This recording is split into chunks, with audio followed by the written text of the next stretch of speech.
지난 7월 29일 수록곡 퍼펙트 10 노래를 배경으로 컴백 티저가 뜬 아이린. 퀸즈 아카이브라는 제목으로 나오게 되는 이번 컴백 티저들은 많은 팬들의 심장을 설레게 하고 있는데요. 보통 의례적으로 티저가 뜨면 신곡 노래가 배경으로 나오기 마련인데 각각 티저마다 예전에 나왔던 수록곡들 BGM을 배경으로 나와 더욱 궁금증을 더해가고 있는 가운데 약 1년 동안 자숙의 기간을 가졌던 아이린과 부상사고로 인해 어려운 시기를 견뎌내고 이겨낸 웬디를 포함하여 레드벨벳 완전체가 컴백 소식을 알렸는데요. 오늘은 레드벨벳의 언니이자 리더이자 센터인 아이린의 이모저모를 알아보도록 해볼까요? 시작하기 전에 좋아요와 구독 눌러주시는 거 잊지 않으셨죠?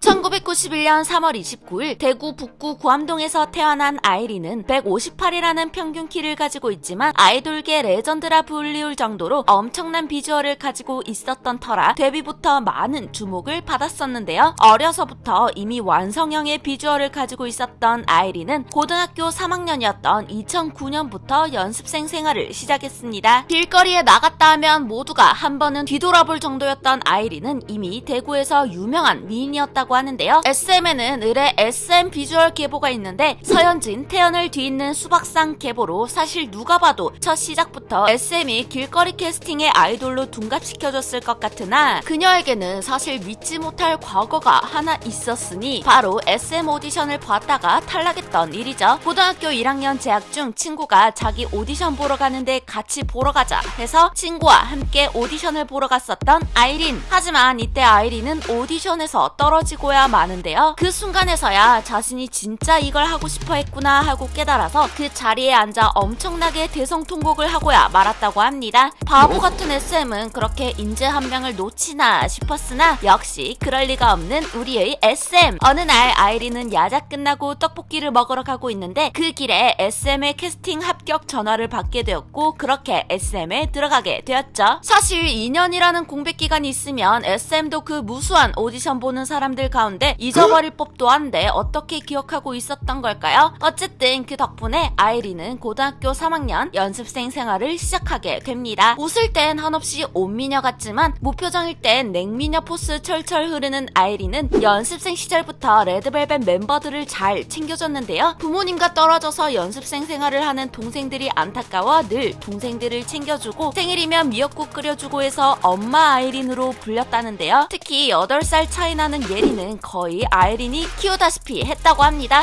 등교할 때마다 예리 셔츠 다려준 건 이미 너무나도 유명한 일이라고 항상 예리 하교 시간에 맞춰서 김치볶음밥을 만들었는데 계란 후라이를 밑에 깔거나 중간에 숨겨서 늘 예리가 막 계란을 찾으면서 밥을 먹었다고 합니다. 그리고 연습생 시절 같은 방을 쓰던 일본인 연습생에게 처음 물어봤던 단어가 잘자가 일본어로 무엇이냐는 것이었는데 데뷔하고 난 이후에도 좋아하는 일본어가 잘자라는 뜻인 오야스미라고 합니다. SM 엔터테인먼트의 데뷔조 프로그램인 SM 루키즈를 통해 공개되었던 아이린은 2013년 헨리의 143 뮤직비디오에도 출연하는 등 데뷔 전부터 시동을 걸기 시작하여 2014년 8월 4일 행복으로 데뷔에 성공하는데요. 팀 내에서 메인 래퍼, 서브 보컬, 리드 댄서를 맡고 있는 만큼 팀의 리더로 센터로 멤버들을 잘 이끌어가며 레드벨벳 활동을 이어나간 그녀. 거기다 낯가림이 심한 모습을 보이지만 친해지면 이내 장난을 잘 친다든가 고소공포증이 있고 의외로 겁이 많아 무서움을 많이 타는 모습, 취미가 다리미질과 빨래일 정도로 집안일하는 걸 좋아하는 모습까지 다양한 반전 매력들을 선보이며 많은 사람들을 입덕시켰는데요. 심지어 보라색 머리로 염색했을 때는 레전드를 경신하며 많은 화제를 불러일으켰습니다. 실제로 아이린은 보라색을 엄청 좋아해서 침대 커버, 베개, 필통 등 다 보라색일 정도라고 하죠. 그런데 그 보라색을 좋아하는 이유에는 엄청나게 특별한 이유가 숨어 있는데요. 원래부터도 친구를 잘 사귀거나 외향적인 성격이 아닌데 고2 때 옆반에 어떤 여자애가 전학을 왔다고 합니다. 말도 한 번도 안 해봤는데도 그냥 그 애가 마냥 좋았던 아이린은 체육복 잘 빌리지도 않지만 굳이 그 친구한테 빌리기도 하고 그러다가 3학년 때 같은 반이 되어 더욱 가까워질 수 있었다고 합니다. 그때 그 애에게 아이린은 무슨 색을 좋아해? 라고 물어봤는데 그 친구가 자신은 보라색이 좋다고 대답했다고 합니다. 있습니다. 그때부터 보라색이 제일 좋아하는 색깔이 되었고 특별한 색이 되었다는데요. 지금도 친하게 지내고 있는 그 보라색 친구는 2015년 레드벨벳 첫 땡스 투 앨범에서도 나의 보라색 친구로 등장했었고, 보라색 친구네 가게 가서 같이 마카롱도 만들며 보라색을 좋아하는 친구를 위해 자신이 만든 마카롱들 중 특별히 예쁜 보라색 마카롱들만 골라 친구에게 선물하는데요. 거기다 아이린이 끼고 다니는 반지도 이 보라색 친구와 함께 나눠 낀 우정링이라고 합니다. 그렇게 별 탈 없이 활동을 이어가던 아이린. 그러나 2020년 10월 21일을 기점으로 아이린은 큰 논란의 중심에 서게 되는데요. 스타일리스트이자 에디터인 A씨가 개인 SNS를 통해 어떤 인물의 갑질을 폭로하게 되었는데, 해당 글에서 이름을 직접적으로 드러내지는 않았지만 글 끝에 해시태그로 샵사이코, 샵몬스터를 덧붙여 놨었는데, 네티즌 사이에서 아이린이냐 슬기냐 하는 구설수 끝에 그 갑질한 주인공이 바로 아이린이라는 것이 밝혀졌었죠. A씨가 2016년에 SNS에 작성했다가 지운 게시글이나 2020년 7월에 작성한 아이린 슬기 몬스터 너무 좋네 하는 글을 보면 폭로 당사자가 아이린이 아닐 수 있지 않느냐 하는 의견들도 있었으나, 아이린의 SNS에 사과문이 게재되면서 확실시 되었습니다. 그 기간 사이에 무슨 일이 있었는지 아주 정확하게는 알 수 없으나 어쨌든 2020년 10월 22일 밤 아이린은 본인의 SNS에 사과문을 게재했고, SM엔터테인먼트도 입장문을 내면서 사건은 일단락되는 듯 했는데요. 엄청난 사건이 터지고 일파만파로 퍼지며 이렇다 저렇다 하는 온갖 추측들이 난무하였으나, 사실상 아이린 본인과 A씨 그리고 그 주변에 있었던 사람들이 아니고서야 정확하게는 알 수 없는 일들인데다가 드러난 정보도 많지 않아서 추측성 루머가 난무하게 되며 A씨의 신상이 파헤쳐짐은 물론이거니와 아이린을 향한 비판이 아닌 도넘은 비난들도 쏟아져 나오게 되었는데요. 특히나 A씨의 폭로글에 동종업계 종사자들이 좋아요와 댓글을 눌렀다는 정황이 보이게 되자 아이린의 갑질 논란은 더욱 몸집을 부풀려만 갔으나, 사실 단순한 위로를 건넸던 협업 영상 감독과 포토그래퍼 홍장현을 제외하면 업계 종사자라는 명칭을 받은 계정들이 사실상 확인이 되지 않은 계정이기에 진위 여부가 불분명했지만, 그 사실은 묻혀진 채 그저 댓글이 달렸다는 것만 기정사실화되어서 퍼졌었죠. 하지만 어쨌든 갑질 논란 사건에 대해서 아이린은 인정했고 곧바로 사과하며 앞으로는 이런 일이 일어나지 않도록 더욱 신중히 생각하고 행동하겠다는 말을 끝으로 이후 활동을 잠정적으로 중단하며 공백기에 들어갔는데요. 그렇게 2021년 1월 15일 저녁쯤 레드벨벳의 팬채팅 어플인 리슨에 아이린이 다시금 사건에 대해 다시 언급하고 사과하는 글이 올라왔습니다. 지난 일로 인해 대중은 물론 주변에서도 많은 질책과 걱정을 받았고, 그를 통해 자신을 되돌아볼 수 있는 시간을 갖게 되었다고 말하며, 시간을 되돌릴 수는 없으니 예전의 모습으로는 돌아가지 않기 위해 많은 노력을 하고 있다며, 말과 행동의 무거움을 깨달았고 더욱 성숙한 사람이 될 수 있도록 노력하겠다며 편지를 마무리한 아이린. 이후에도 버블이나 생일 브이로그 외에는 아무런 공개적인 활동을 하지 않았는데요. 어쨌든 레드벨벳은 2019년 12월 마지막 활동 이후 1년 8개월 만에 완전체로 다시 컴백하게 되었는데요. 많은 팬들이 기대하고 지켜보고 있는 가운데 과연 어떤 컨셉으로 여름을 꾸며줄지 궁금해지는데요. 오늘 아이린 이야기는 여기까지인데요. 재밌게 보셨다면 좋아요와 구독 눌러주시고요. 영상에 소개되지 않은 레드벨벳 멤버들의 정보들이 더 있다면 댓글로 달아주세요. 다음에는 어떤 이야기로 돌아오게 될까요? 기대 많이 해주세요.